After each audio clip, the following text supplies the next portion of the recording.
পুরাণ কথা অনুযায়ী কৃষ্ণ আসলে নারায়ণের একটি রূপ এবং শ্রী রাধা লক্ষ্মীর রূপ। রাধা কৃষ্ণের প্রেম মানুষের সঙ্গে ভগবানের চিরকালীন প্রেমেরই একটি প্রতিচ্ছবি। রাধারূপী লক্ষ্মী যদি কৃষ্ণের সঙ্গিনী হতেই মর্তে অবতীর্ণ হয়েছিলেন, তবে কৃষ্ণকে ছেড়ে কেন আয়ানকে বিয়ে করেছিলেন তিনি? উপকথায় পাওয়া যায় যে আয়ানের আসল নাম অভিমন্যু। এই অভিমন্যু মহাভারতের অভিমন্যু নয়। গোকুলের কাছে জারত নামের একটি গ্রামে তার বসবাস। পেশায় তিনি দুধের ব্যবসায়ী। তার বাবার নাম গোলা, মায়ের নাম জটিলা এবং বোন কুটিলা। সম্পর্কে কৃষ্ণের পালিতা মা যশোদার তুতো ভাই ছিলেন আয়ান। তার সঙ্গে রাধার বিয়ের মূল উদ্যোক্তা ছিলেন শ্রীকৃষ্ণের পালক পিতা নন্দ। কালীভক্ত আয়ান পূজা অর্চনা নিয়েই থাকতেন। অন্য কোনো বিষয়ে তার কোনো আগ্রহ ছিল না। বেশিরভাগ লোককথা অনুযায়ী আয়ান ছিলেন নপুংসক। এবার এখানেই প্রশ্ন জাগে, লক্ষ্মীর অবতার রাধা, যিনি কৃষ্ণের চিরকালীন সঙ্গী, তিনি কেন আয়ানকে বিবাহ করেন? লোককথা অনুসারে আয়ান গত জন্মে লক্ষ্মী দেবীকে পেতে ভীষণভাবে তপস্যা শুরু করেন, কিন্তু তাকে এই বর দেওয়া সম্ভব নয় বলে জানিয়ে দেন নারায়ণ। কিন্তু তাতেও আয়ান হার মানেননি। নিজের চারপাশে আগুন জ্বেলে আরো কঠিন থেকে কঠিনতর সাধনা করেন আয়ান। তখন নারায়ণ বাধ্য হয়ে তাকে বলেন যে পরের জন্মে তুমি রাধারূপী লক্ষ্মীকে স্ত্রী হিসাবে পাবে। কিন্তু সেই জন্মে আয়ান নপুংসক হবেন বলে জানান নারায়ণ। রাধা আয়ানকে বিয়ে করলেও তাদের মধ্যে স্বামী স্ত্রীর কোনো সম্পর্ক ছিল না। অন্য একটি লোককথা অবশ্য বলছে, একবার রাধা ও কৃষ্ণ শিশুকালে পায়ে হেঁটে বৃন্দাবন যাচ্ছিলেন। সেই সময় ক্লান্ত হয়ে তারা একটি বৃক্ষের নিচে বিশ্রাম নিতে বসেন। খেলার ছলে তারা বিয়ে করতে শুরু করেন। সেই বিয়ের আচার নিয়ম সম্পূর্ণ করেন স্বয়ং ব্রহ্মাদেব। বিয়ের সাক্ষী ছিলেন স্বয়ং দেবতাগণ। কৃষ্ণের সঙ্গে আগেই বিয়ে হয়ে যাওয়ায় আয়ানের সাথে রাধার বিয়ে বৈধ নয় বলে জানাচ্ছে কোনো কোনো লোককথা। এই লোককথা রাধা ও কৃষ্ণের সম্পর্ককে বিবাহ বহির্ভূত সম্পর্ক বলতে রাজি নয়।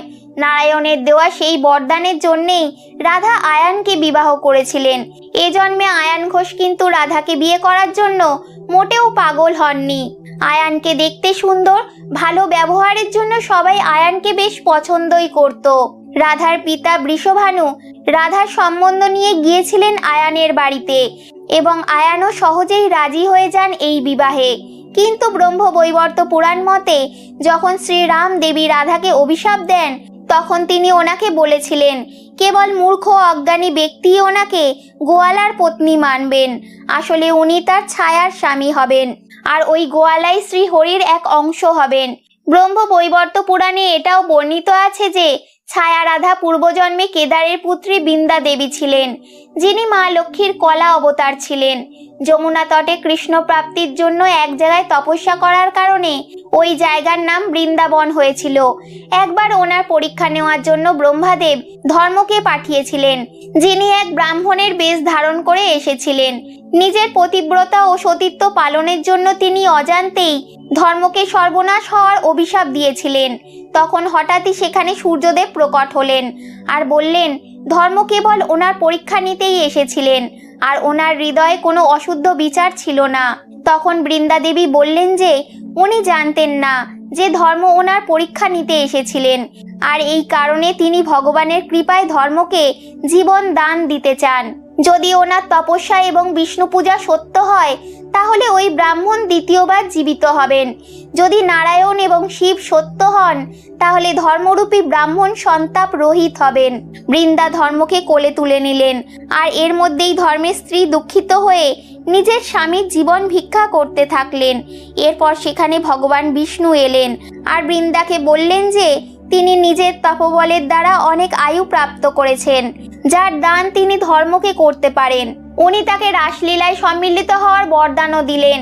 সাথে এটাও বললেন বাস্তবে রাধা কৃষ্ণেরই স্ত্রী হবেন, আর উনি অর্থাৎ ছায়া রাধা আয়ানের স্ত্রী হবেন, যিনি শ্রী হরিরই কলা অবতার। মূর্খ ব্যক্তি বাস্তবিক রাধাকে আয়ানের স্ত্রী ভাববেন।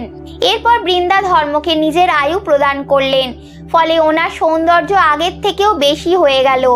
এরপর বৃন্দা বললেন হে দেবগণ, আমার কথা উল্লঙ্ঘন করা কঠিন, তাই সাবধানে শ্রবণ করুন। আমার কথা মিথ্যা হতে পারে না। আমি ক্রোধের বশে যে 3 বার নাশের কথা বলেছি, আর পুনঃ বলার পর সূর্যদেব এসে পড়েন।